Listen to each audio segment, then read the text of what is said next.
Iako je u Bosni i Hercegovini sve veći broj starijih osoba, nemaju svi jednake potrebe za brigom i njegom.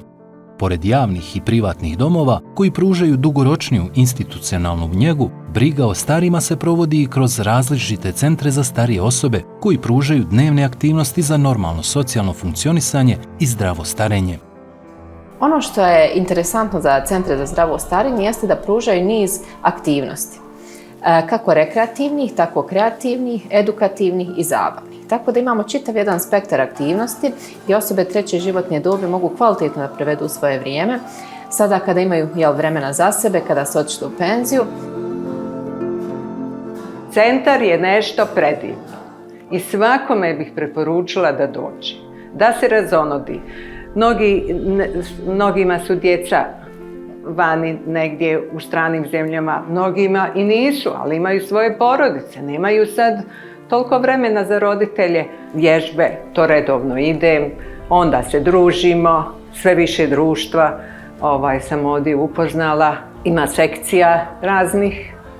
Ja sam se priklonila pletenju zato što mi je to nešto po meni najbliže. Ono što je karakteristično za centre za zdravo starenje jeste da nekako pružaju taj osjećaj sigurnosti našim korisnicima i nekako, ako gledamo da je krajnji korisnik zadovoljan, odnosno osobe treće životne dobi, moramo reći da su zadovoljne i njihove porodice, zatim i društvo, ali čitav jedan zdravstveni sistem koji se rastereti ovakvim jednim centrima.